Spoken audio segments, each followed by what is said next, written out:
Tiempo para el debate, para el análisis hoy con Carlos Pérez. Charly, ¿qué tal? Bienvenido, buenas tardes. Buenas tardes. Gracias, Charly, por acompañarnos. También con nosotros hoy Fátima Frutos. ¿Qué tal, Fátima? Buenas tardes. Buenas tardes y felicidades por el día. Bueno, eso nos vamos a preguntar, efectivamente, si hay que celebrarlo realmente y hay que felicitarse o no. Luego abundamos en esa idea, ¿de acuerdo? Pero antes damos también las buenas tardes a Javier Marcotegui. ¿Qué tal, Javier? Buenas tardes. Muy bien, muchas gracias. Gracias por acompañarnos. ¿Verdaderamente creéis que hay que celebrar, hay que decir feliz Día de la Mujer Trabajadora? Yo creo que es un día para conmemorar, primero porque se lo debemos a todas aquellas mujeres, nuestras madres, nuestras abuelas, nuestras ancestras, que lucharon por un mundo más justo para las mujeres. Se lo debemos a todas ellas. Es una forma de conmemorar todos los avances por los que ellas lucharon, por los que nosotras también trabajamos, y es un modo de que el ánimo no decaiga para seguir hacia adelante también, porque, bueno, una cosa es la igualdad legal, la que está en la ley, pero otra cosa es la igualdad real, la del día a día, que vemos que hay diferencias en el ámbito de la conciliación, en el ámbito salarial, persisten las violencias, entonces queda un camino por recorrer, y para que en ese camino por recorrer nos acompañen los hombres, creo que es un buen motivo conmemorar esta fecha. Bueno, ¿cómo lo ves, Carlos? ¿Lo ves de la misma manera que Fátima? ¿Cómo hay que enfocar el tema? ¿Cómo desechar la desigualdad femenina? Yo creo que es importante que se celebre hoy porque ayuda a la concienciación. Bien que hay que trabajar durante todo el año, pero bueno, pues viene bien que a lo largo de estas semanas atrás y también sobre todo el día de hoy, pues haya artículos de opinión en prensa, pues noticias, concentraciones, manifestaciones, ¿no? Pues para reivindicar pues que el papel de la mujer hoy está en desigualdad con respecto al hombre, pues en temas importantes como la brecha salarial, pues la presencia de mujeres, por ejemplo, en los comités de dirección de muchas empresas, y bueno, pues un sinfín también de cuestiones que pues aún a esta sociedad le quedan muchos caminos que recorrer para hablar de una igualdad real entre hombres y mujeres. Javier, ¿cuál sería tu radiografía a este asunto, ¿no?, de la mujer y el hombre en la sociedad de nuestros tiempos? Los avances y quizá también los retrocesos que ha podido haber hasta el momento. Bueno, yo creo que se ha avanzado mucho, pero queda todavía mucho camino por recorrer. No solamente hay que conmemorar, sino yo creo que también hay que recordar, precisamente para poner encima de la mesa este camino por recorrer.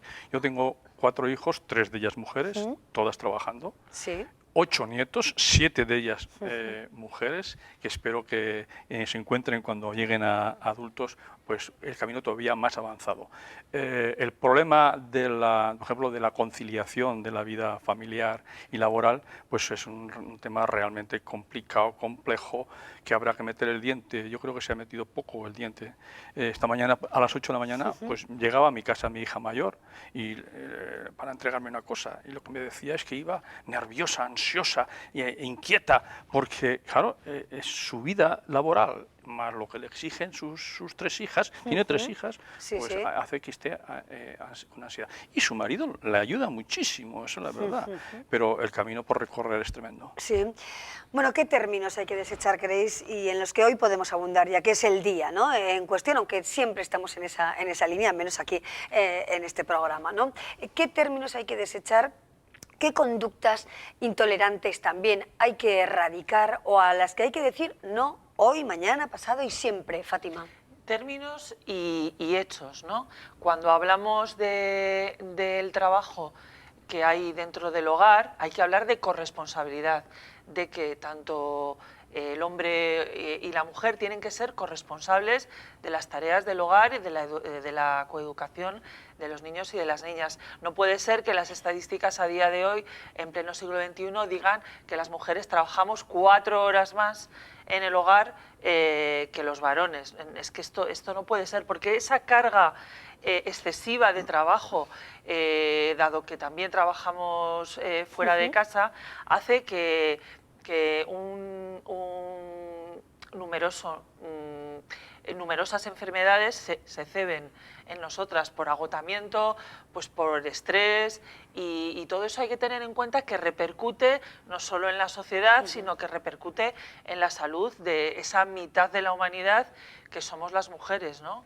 Entonces vamos a empezar a hablar de corresponsabilidad, vamos a empezar a hablar de que los salarios por un mismo trabajo se tiene que cobrar lo mismo, y eso tiene que, por un mismo trabajo no puede ser que las mujeres ganemos un 24% menos, o no puede ser que precisamente los temas de conciliación haga que muchas mujeres no puedan llegar a altos cargos, bien en la política o bien en el ámbito privado, en las empresas. Hay que facilitar las cosas para que esa corresponsabilidad se dé.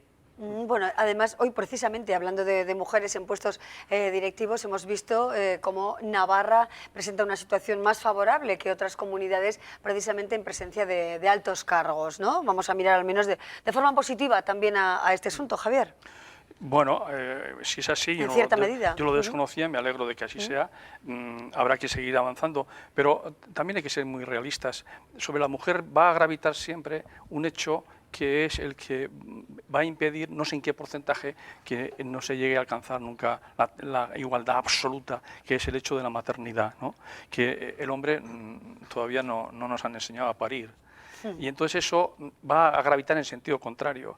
Pero eso no quiere decir para que no se tomen todo tipo de medidas y tratar de conciliar la maternidad, a la cual no podemos renunciar socialmente, porque en ello nos va la propia sociedad, la propia supervivencia de la sociedad, con la conciliación con el trabajo. Bueno, pero hay países precisamente que lo hacen mucho mejor, ¿no? Sí. ¿Cómo? En materia de conciliación y de racionalización de horarios profesionales hay países que lo hacen muchísimo mejor. Pero ¿realmente creéis que en nuestro país hay verdadera intención de ir en ese camino de la conciliación, de que la mujer pueda sumarse? Yo iba a ir un poco en el sentido de la responsabilidad que tenemos en casa como padres y madres de inculcar valores de igualdad a nuestros hijos e hijas, pero también en los centros educativos, ¿no? Y es una cuestión, yo creo que tiene que ser, pues prácticamente desde el 0 a 3 años hasta la universidad, pues que se inculquen valores de igualdad y se haga un trabajo real por esto, porque es preocupante que en los estudios que se hacen de la juventud, pues la cantidad de casos de pues, abusos, de acoso,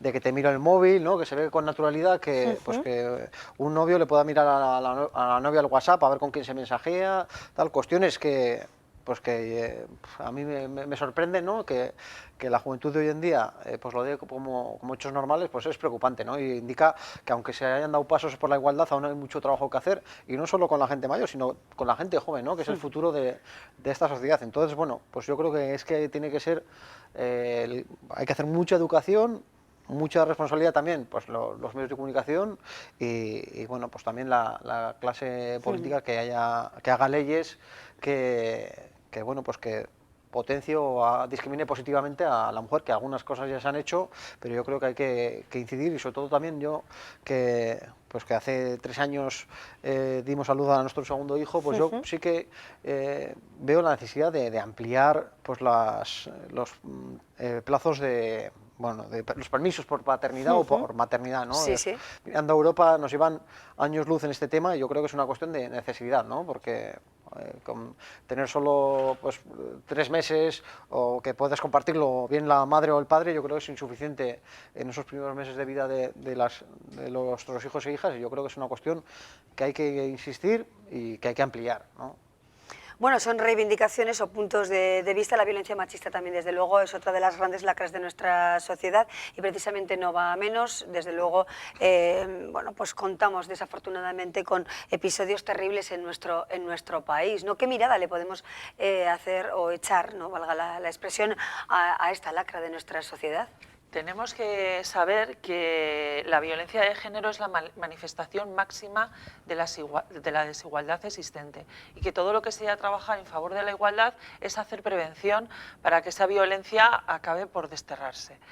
Hay términos que se utilizan hoy en día, como el de micromachismo. Por ejemplo, alguien que se siente con derecho de controlar a una persona a través de las redes sociales, o que se siente con derecho a acosarla a través de esas redes sociales para acallarla. se sabe muy bien que yo he vivido esto, que he sido muy acosada a través de las redes sociales y que tengo puesta una denuncia en el juzgado número 5 de Pamplona en este sentido.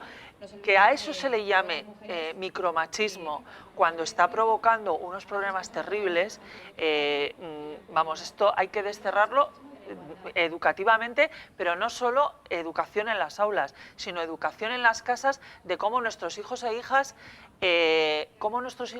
manejan las nuevas tecnologías, porque ahora mismo Internet, las redes sociales, el Twitter se ha convertido en una arma de destrucción masiva en lo que respecta a las mujeres, en acosarlas y en vilipendiarlas. Entonces, vamos a ver si estos avances del siglo XXI, en vez de ser para bien, va a resultar que van a ser para mal. Sí, Javier. Bueno, yo tengo la percepción de que a veces somos una sociedad bastante cínica y buscamos un tercer responsable para mantenernos al margen y no asumir nuestra propia responsabilidad. Por ejemplo, lo que tú has dicho me lo ha recordado. Hay que hacer más labores educativas en las escuelas, en los colegios. Es que en los colegios se hace, pero desde hace muchísimos años. Y si no se consigue el resultado, no creo que ningún profesor esté no cumpliendo con estos objetivos. Si no consigue el resultado, a lo mejor es que lo que hay que hacer es mirar a qué lado, en qué lugar aparece la causa por la cual entre nuestros jóvenes parece ser que hay grandes conductas y actitudes, yo no sé cómo llamarles, pero de poco respeto, no solamente ya de igualdad, sino de poco respeto hacia la persona, en este caso femenina. Y yo creo que ahí, pues, lo utilizamos como cajón desastre y dejamos sin analizar esas cuestiones. Yo no sabría decir cuáles son, ojo. Bueno, hay que profundizar en ese asunto y sobre todo en los más jóvenes de la sociedad, ¿no? Que son el futuro realmente. Pues yo no sé si en los centros educativos, que no lo sé, desconozco, pero sí, socialmente sí que se está haciendo mal, porque es una obviedad que los datos, pues, de violencia de género son negativos, los estudios sociológicos son negativos, ¿no? Y hablan de muchos casos de violencia y de machismo en la gente joven, y yo creo que, bueno, pues como responsabilidad social hay que cambiar muchas cosas y, hombre, pues de la noche a la mañana es difícil, pero yo creo que hay que invertir más medios. Y rechazar esas actitudes, rechazar abiertamente las actitudes que comportan violencia y desigualdad para con las mujeres. Bueno, hoy hemos tenido una primera reflexión, desde luego, amplia, en cierta medida, aunque podríamos, sin duda alguna, seguir insistiendo en múltiples valores e ideas que hay que remarcar en esta sociedad este día, mañana y siempre también con nuestra forma de vivir, ¿no? y de actuar. De momento dejamos esta cuestión aquí porque nos queremos fijar en otro asunto de la actualidad de esta jornada que tiene que ver y nada más lejos de la mujer en este caso, porque hablamos de una bandera, como es la bandera vasca para algunos, la bandera que debe ondear en Navarra para otros, en definitiva la ikurriña. Los tribunales que dicen que ahora es fraude de ley la colocación de la ikurriña en el chupinazo de este pasado año, una decisión que adoptó el alcalde Joseba Asirón, y el alcalde que hoy se ha pronunciado al respecto. Si os parece, vamos a escuchar al alcalde hablando precisamente de esa decisión de lo contencioso. Veamos. Incluso hay sentencias en las mismas circunstancias, como es en el caso del Ayuntamiento de Villava, justo en el sentido contrario. Por lo tanto, bueno, yo lo que deseo es que se clarifique el tema cuanto antes y con un mínimo de coherencia.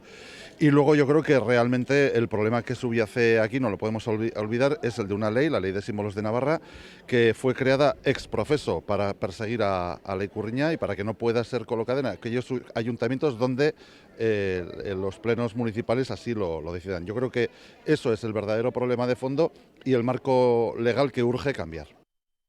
Bueno, es la opinión del alcalde Joseba Asirón, que considera que la ley de símbolos de alguna manera perjudica a la ikurriña. Javier.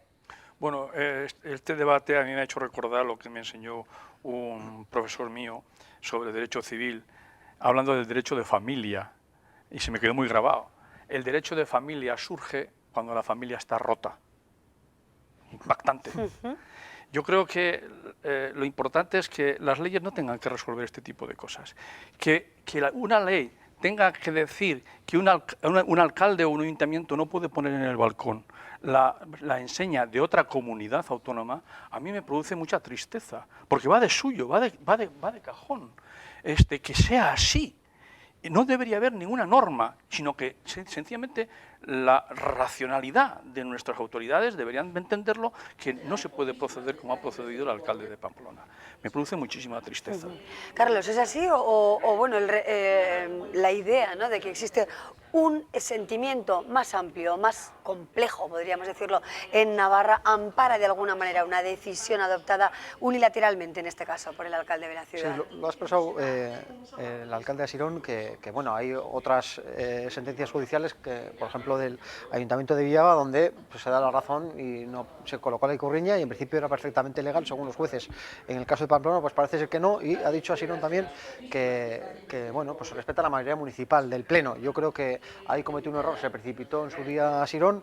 Yo creo que tenía que haber convocado el Pleno y tenía que haberlo asumido, no él como una opción personal, sino que el Pleno hubiera decidido si poner esa bandera o no. Y yo, recordando un poco precisamente a Alsasua, el anterior alcalde que ha estado aquí, joder, en la pasada legislatura se puso una ikurriña en un mástil a 100 metros de la Casa Consistorial del Ayuntamiento, se puso unos mástiles, una asociación privada, pusieron la bandera de Navarra, la ikurriña y la bandera del pueblo, y pues el gobierno de Navarra entonces recurrió y los jueces obligaron a quitar una bandera que estaba a 100 metros del Ayuntamiento, en principio, y claro, está claro que la ley actual de símbolos, pues lo que hace es perseguir la ikurriña, y más allá de en aquellos municipios donde incluso se han hecho consultas populares y la mayoría social está a favor, ¿no? Una cuestión que la ley foral que espero que se cambie.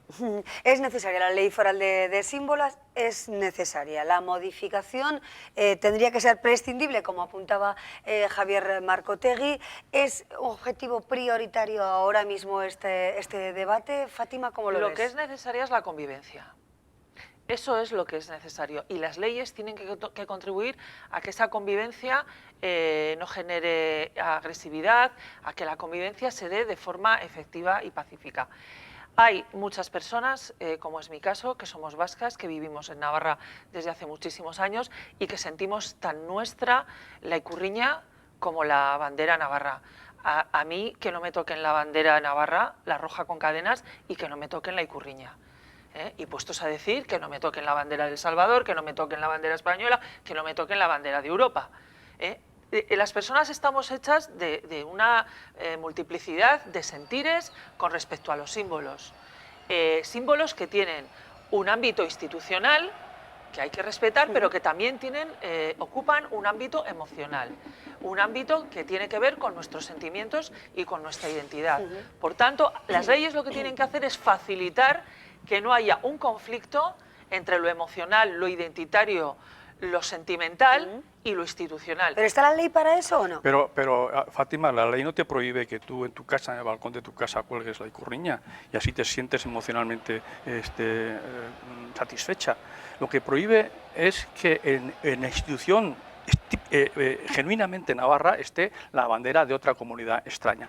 Y claro, tú dices la convivencia, claro que sí, yo estoy de acuerdo contigo, pero quien ha roto la convivencia no es la ley, es quien de manera forzada, con fraude de ley, con interpretación torticera de la ley, coloca esa bandera y entonces genera la violencia, porque según eso la fachada municipal habría que llenarla de todas las banderas de las nacionalidades que están en Pamplona. Porque si se llevara ese tema más amplio, todas con más juntas, banderas, las 17 de las a las comunidades consultas autónomas. populares, ¿cómo se encaja este asunto? No, es que a mí me sorprende, ¿no? Hay ayuntamientos que en la pasada legislatura, pues por tradición, nunca han tenido ningún tipo de bandera, es que ni la del pueblo, pues porque no tienen tradición. Por ejemplo, un pueblo que conoces tú muy bien, que es Abarzuza, nunca ha tenido la ikurriña, llevaba pues no sé, 12 años sin banderas, ninguna, y gracias a la ley de símbolos se les obligó a poner banderas y se generó una cuestión que no venía a cuento, y así en muchos ayuntamientos donde en los 80 y en los 90 pues sí que hubo cierta guerra de banderas.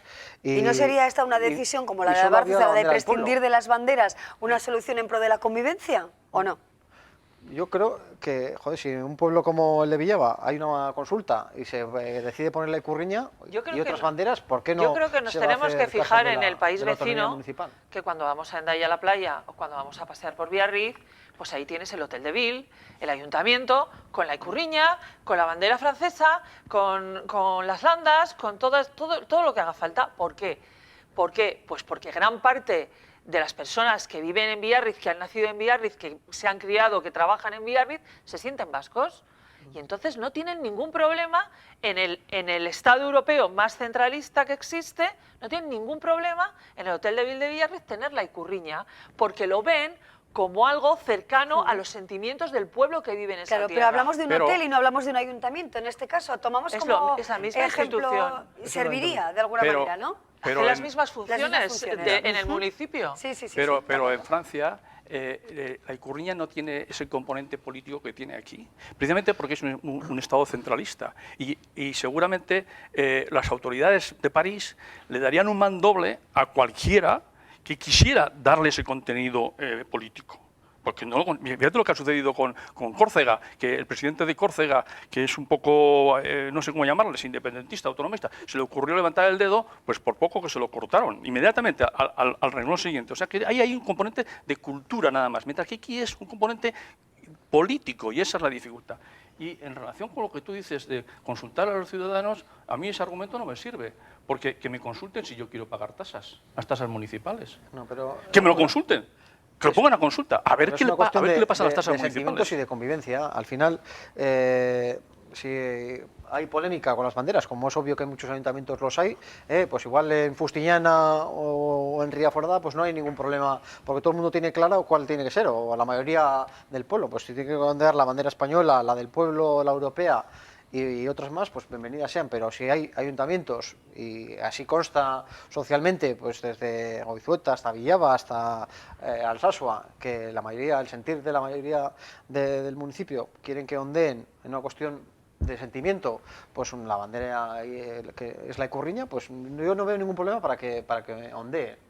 Y si en los plenos, en cuestiones importantes, pues quieren someter a debate pues las tasas o la gestión de las basuras o cualquier otra cuestión, a mí me parece totalmente sano.